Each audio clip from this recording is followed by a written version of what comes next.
Bajumu untuk siang ini sudah kusiapkan di lemari. Leka menatap bingung apa yang harus dia pakai. Tidak ada yang layak disebut pakaian di dalam lemari itu. Hanya ada beberapa pakaian kurang bahan. Kamu benar-benar gila, Niko. Masa seharian aku harus pakai bikini? Gumam Leka seraya menutup kembali pintu lemari.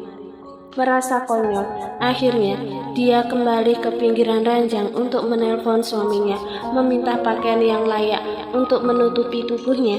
Akan tetapi ponsel Niko masih tergeletak di atas ranjang. Pada saat bersamaan seorang pelayan mengetuk pintu kamar dan segera masuk saat Leka telah mempersilahkannya. "Pagi Nona, saya membawa susu khusus untuk ibu hamil dan vitamin," ucap pelayan itu ramah. Leka mengangkat alis. "Apa Niko yang menyuruh menyiapkannya?" "Betul Nona." Wajah Leka tampak ceria dihiasi senyuman lebar. "Baiklah, simpan saja di sana." Pelayan itu menurut, lantas berlalu dari hadapan Leka. Setelah meletakkan nampan di atas sebuah meja, Leka duduk di sofa dengan perasaan berbunga-bunga. Ia tak pernah memberitahu jenis vitamin apa yang tengah dia konsumsi untuk ibu hamil, tapi yang Niko bawakan sekarang benar-benar sesuai dengan pemberian dari dokter. Bukankah ini aneh? Dari mana Niko tahu? Leka akhirnya menggeleng. Tak peduli dari mana Niko tahu dan mendapatkannya, karena pagi ini dia terlalu bahagia oleh perhatian-perhatian kecil seperti ini. "Nak, maafkan Mama kalau kayak begini. Mama gak bisa marah lama-lama sama papa kamu." Leka berbicara sendiri sambil mengelus-elus perut. "Tapi tenang aja, Mama gak akan membiarkan wanita manapun deket-deket dan merebut papa dari kita." Leka tersenyum. Pagi tadi ia sudah menghubungi Feli yang menginap di rumah Amelia. Leka telah memberitahu ibunya itu bahwa dirinya tengah bersama Niko. Sementara Gunardi, Leka tak tahu apa yang ayahnya pikirkan saat ini. Terlebih lagi bodyguardnya entah memberikan informasi apa pada sang ayah. Dering ponsel milik Niko terdengar dari atas ranjang. Awalnya Leka akan mengabaikan, tapi dering itu tak berhenti. Leka terpaksa beranjak setelah menghabiskan setengah gelas susu tersebut. "Adele, untuk apa dia video call?" Leka mendengus melihat nama Adele terpampang di layar. Leka melirik jam dinding, jarumnya menunjuk angka 9 pagi. Seketika dia merasa geram dan sedikit membuka keran bedroom. Tanpa pikir panjang lagi, ibu jarinya mengusap layar untuk menjawab panggilan video tersebut. Leka tersenyum manis yang dibuat-buat ketika Adele muncul di layar. Wanita bule itu tampak mengerutkan kening. "Kau siapa? Di mana Tuan Fernando?" "Oh hai, kau yakin bertanya siapa aku?" tanya Leka santai, namun jauh di dalam hati. Tangannya gatal ingin mengacak-acak rambut wanita yang berpakaian cantik itu. Pasti mau menggoda Niko pagi-pagi begini. Lekang Leka geram. Ya, kenapa ponsel dia ada di tanganmu? Aku mau berbicara urusan penting dengan Tuan Fernando. Tolong berikan ponselnya." Tangan Leka terkepal. Berani-beraninya wanita itu menyuruh suaminya untuk mengobrol dengan dia. "Urusan penting apa? Sampai-sampai pukul 3 pagi kau menghubungi suamiku. Apa kau menjadi sekretarisnya 24 jam? Leka menyibak rambut panjangnya ke belakang hingga terpampang bahu putihnya. Di Indonesia memang pukul 9, sedangkan di Paris saat ini masih dini hari. Rasanya tak masuk akal Adele menghubungi Niko karena murni urusan pekerjaan. Kau istri Tuan Fernando?" Adele tampak terkejut. "Ya, aku istrinya. Cepat katakan ada urusan apa dengan suamiku?" "Nanti aku sampaikan." "Nah, nanti saja, akan kuhubungi lagi nanti." Adele yang tergagap membuat Leka makin curiga. "Kau tertarik dengan suamiku?" tanya Leka tanpa aba-aba. Mata Adele tampak membulat. Terdengar deheman dari sana. "Aku hanya sekretaris Tuan Fernando, Nona." "Bagus." Leka tersenyum dibuat-buat. "Kau sudah tahu apa posisimu? Jadi kuharap kau tahu diri dan tahu waktu, kapan harus menghubungi atasanmu dan kapan tidak boleh." ucap Leka santai namun tersimpan ancaman dalam sorot matanya. Leka mengepalkan tangannya saat Adele tampak salah tingkah. Sebagai sesama wanita, tingkah Adele mudah terbaca oleh Leka. Sementara di halaman resort, Nico tengah mengobrol dengan Jonathan. Asisten pribadinya itu memberitahu bahwa pemilik nomor telepon yang mengirim pesan ke Leka adalah seseorang yang tidak memiliki hubungan dengan Danar, tapi ada riwayat telepon dan saling berkirim pesan dengan nomor telepon lelaki itu. Sudah kuduga, ini pasti ulah dia. Nico mengeraskan rahangnya. Selalu awasi Danar. Selain itu, Helens dan Willy juga jangan sampai berani kabur sebelum persidangan minggu depan. Baik, Jonathan mengangguk. Nico telah membawa kasus kematian kakeknya ke pengadilan dan Nico tak sabar ingin segera melihat Helens dan Willy menerima balasan atas kejahatan yang telah mereka lakukan. Nico mendongak, menatap balkon lantai 2 tempat Leka berdiri saat ini. Ia mengerutkan kening saat Leka membuang muka. Saat itu juga Nico bergegas masuk ke dalam resort menuju kamar yang ditempati mereka. Ia merasa heran dengan sikap Leka yang tiba-tiba berubah. Dihampirinya sang istri di balkon dan mendekapnya. Kenapa lagi loh? Hatiku sakit saat kamu membuang muka. Seloroh Nico membenamkan wajah. Aku sudah melakukan syarat itu. Sekarang mana janji kamu? Buktinya ada, masih terus menghubungi dan berniat menggodamu. Ketus Leka. Mana ada sekretaris menghubungi atasannya pagi-pagi buta. Itu sih modus. Dia aja yang kangen sama kamu dan mengkambing hitamkan pekerjaan. Mendengar ocehan Leka yang tak berjeda itu, Nico lantas tertawa geli. Baru kali ini Adele menghubunginya dini hari waktu Perancis. Sudah jelas Nico pun tak akan mengangkat panggilannya jika di luar jam kerja.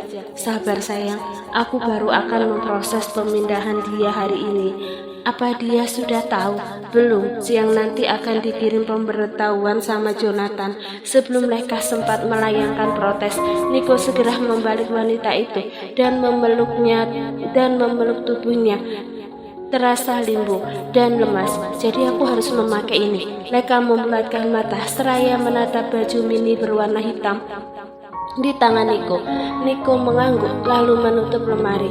Kita akan menghabiskan waktu di pantai siang ini, jadi pakailah Leka. Leka tampak ragu-ragu. Atau apa perlu aku yang pakaikan? Tanpa menunggu jawaban Nico dengan lihai, Nico berusaha keras menahan diri untuk tidak menggoda istrinya dan fokus membantu memakaikan kain mini tersebut di tubuh Leka. Kenapa kamu selalu terlihat menggoda? Gerutu Nico berkali-kali menelan ludah. Apa aku akan keluar seperti ini? Leka memindai tubuhnya sendiri di depan cermin. Enggak, sanggah Nico cepat. Pakai ini, aku enggak akan membiarkan siapapun melihat tubuh cantikmu. Kamu cuma milikku dan hanya aku yang boleh melihatnya. Tegas Nico seraya menyerahkan sebuah outer pada Leka. Ini gila, benar-benar gila. Leka tak pernah membayangkan mereka akan bermesraan di pinggir pantai beralaskan pasir putih. Desiran ombak dan suara burung yang saling bersahutan membuat romansa mereka kian mendebarkan. Angin laut menyapa mereka yang tengah terbakar api cinta. Keduanya masih saling mesra. Setelah melewati malam panjang, nafas terengah hanya bicara lewat tatapan mata yang mendamba. Peluh tampak bercucuran mengaliri kulit kecoklatan milik Nico di bawah sinar matahari yang mulai beranjak naik. Otot-otot liat itu tampak mengkilap. Bagaimana lo? Kamu mau ikut aku ke Prancis? Kumohon ikutlah denganku. Aku nggak mau jauh-jauh dari kalian. Lelaki itu duduk bersilah di alasi kain tebal, sedangkan Leka duduk berhadapan. Apa nggak bisa kamu tinggal di Indonesia aja?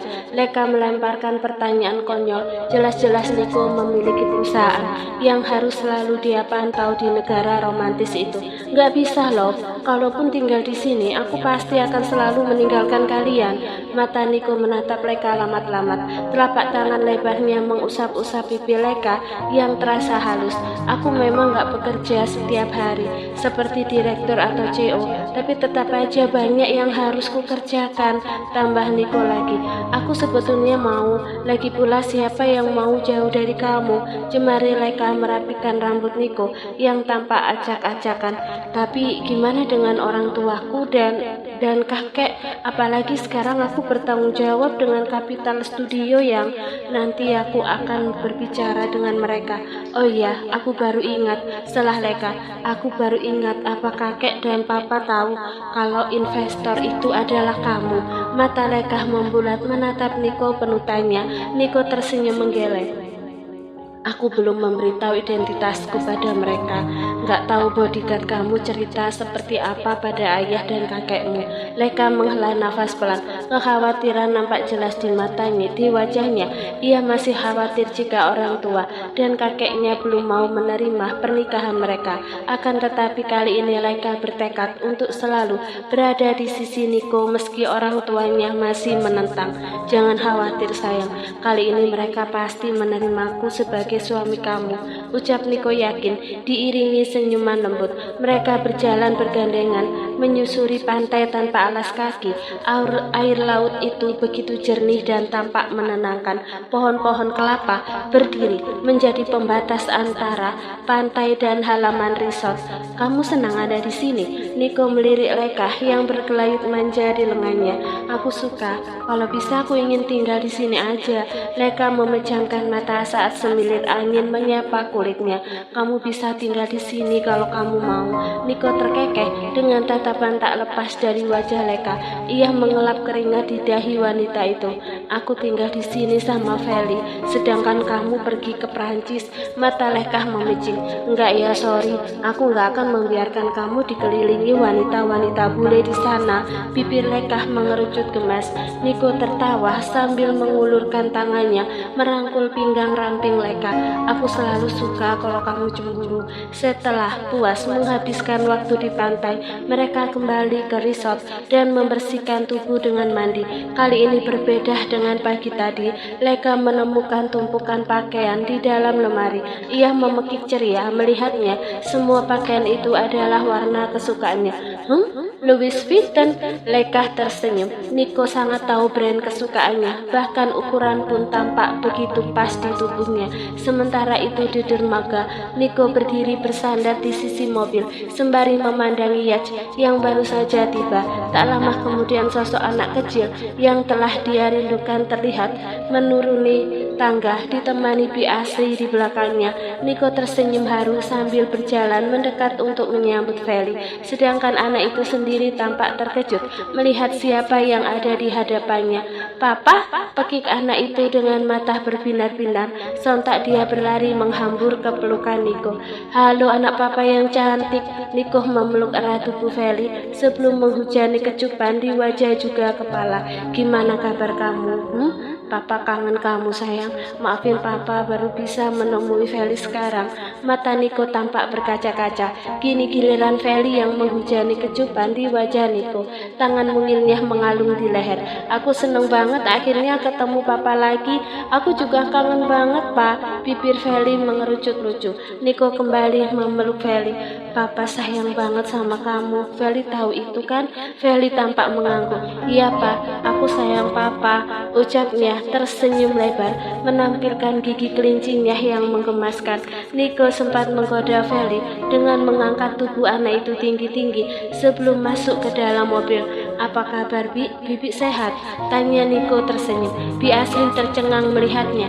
Tak biasanya Niko tersenyum seceria itu pada orang lain. Bi Asri duduk di kursi paling belakang pun mengangguk. Saya sehat pak. Non Feli selalu bertanya tentang bapak setiap hari, ucapnya tersenyum. Benarkah itu Fer? Niko mengelus puncak kepala putrinya yang terduduk di atas pangkuan. Iya pak, aku juga sering lihat mama marah-marah sendiri atau nangis di kamar.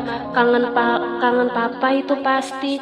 Oh ya? Niko tertawa. Dasar tua omongannya, udah kayak orang dewasa aja. Niko menjepit Feli.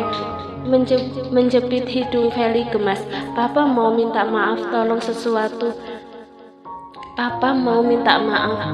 Tolong sesuatu sama Feli. Sini Papa bisikin. Feli memasang telinganya untuk mendengar ucapan Niko. Tadi Feli